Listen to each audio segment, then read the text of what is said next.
A Humanidade de Cristo, de J. N. Darby. Entrar em questões delicadas, como a da pessoa do Senhor Jesus, tende a enfraquecer a alma, a destruir o espírito de adoração e afeição, e a introduzir perguntas complicadas, como se o espírito do homem pudesse saber a maneira pela qual a humanidade e a divindade de Jesus estavam unidas na mesma pessoa. Disto é dito: ninguém conhece o Filho senão o Pai. Seria desnecessário dizer que eu não tenho esta pretensão. A humanidade de Jesus não pode ser comparada. Era real e verdadeira humanidade.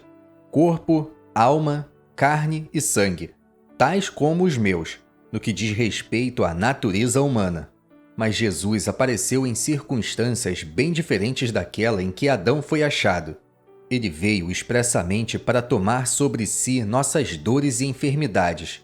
Adão não tinha nenhuma delas para suportar. Não que a sua natureza não fosse capaz destas coisas em si mesma. Ele não estava nas circunstâncias que as gerou. Deus o havia posto em uma posição inacessível ao mal físico, até que ele sucumbiu ao mal moral. Por outro lado, Deus não estava em Adão. Deus estava em Cristo, no meio de toda a sorte de misérias e aflições, fadigas e sofrimentos pelos quais Cristo passou, pelo poder de Deus e com pensamentos dos quais o Espírito de Deus era sempre a fonte, embora eles fossem realmente humanos em sua compaixão. Adão, antes da queda, não tinha sofrimentos. Deus não estava nele, e nem era o Espírito Santo a fonte de seus pensamentos. Após sua queda, o pecado era a fonte de seus pensamentos, mas jamais se passou o mesmo com Jesus. Por outro lado, Jesus é o Filho do homem. Adão não era. Mas ao mesmo tempo, Jesus foi nascido pela virtude divina, e por isso, o ente santo que nasceu de Maria foi chamado o Filho de Deus, o que não é verdadeiro em nenhum outro. Ele é o Cristo nascido do homem, mas mesmo como homem, nascido de Deus. Portanto, o estado da humanidade nele não é nem o que Adão era antes da queda, nem o que ele se tornou depois dela.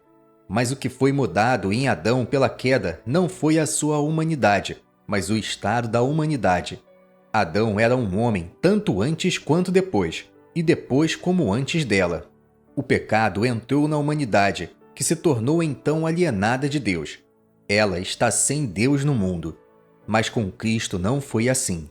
Ele esteve sempre perfeitamente com Deus, exceto quando ele sofreu na cruz o abandono de Deus na sua alma. Vemos também que o Verbo se fez carne.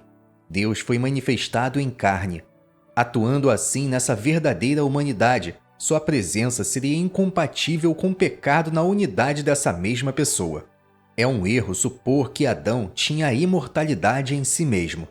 Nenhuma criatura a possui. Todos são sustentados por Deus, que tem, Ele só, a imortalidade em essência. Quando aprouve a Deus não manter mais o homem nesse mundo, o homem tornou-se mortal e a sua força terminou.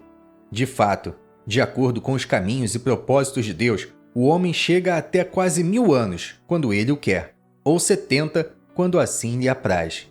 Somente Deus pode decidir que alguém morra mais cedo ou mais tarde, quando o pecado entra.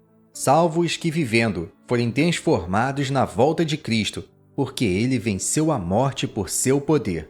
Bem, Deus estava em Cristo, o que muda tudo a esse respeito, não quanto à realidade de sua humanidade, com todas as suas afeições, sentimentos, desejos naturais de alma e corpo. Todos eles estavam em Jesus e foram consequentemente afetados por tudo o que o rodeava, mas sempre de acordo com o Espírito e sem pecado. Ninguém podia tirar a sua vida. Ele a daria, mas no momento desejado por Deus. Ele é abandonado de fato, pelo efeito da iniquidade dos homens, porque ele veio para fazer a vontade de Deus. Ele se permitiu ser crucificado e morto, mas no momento em que ele se rende e entrega a sua vida, o seu espírito está em suas mãos. Ele não opera nenhum milagre para impedir o efeito do cruel método de morte que o homem empregou para matá-lo, no sentido de guardar sua humanidade dos efeitos da cruz. Ele antes a deixa entregue a esses efeitos.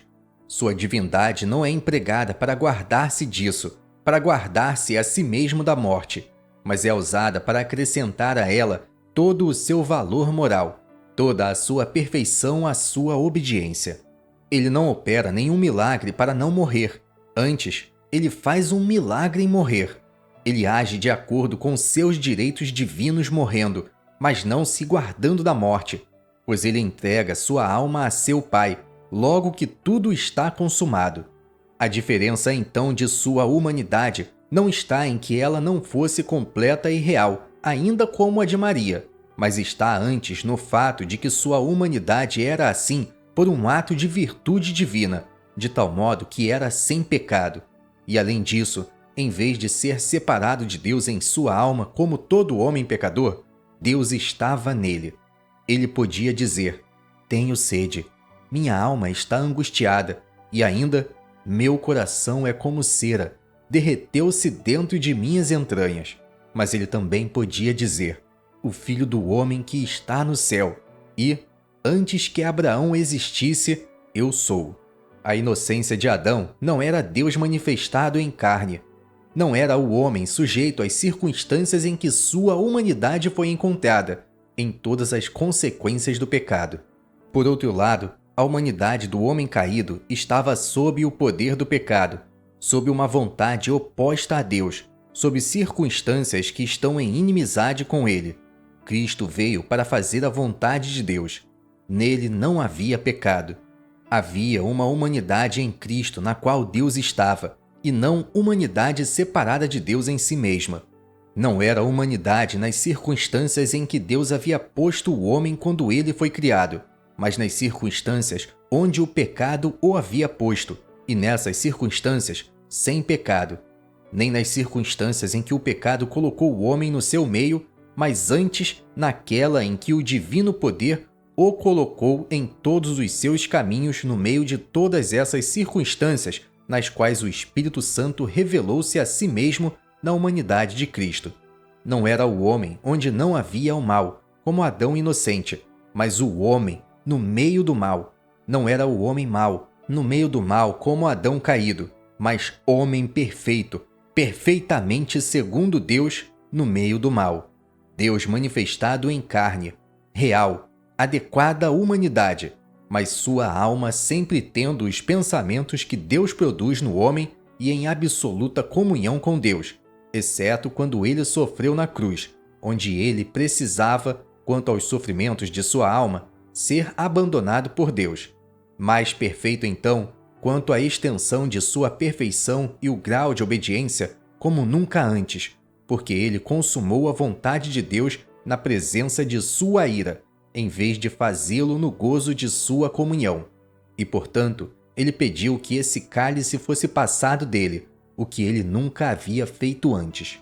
Ele não podia encontrar sua comida na ira de Deus.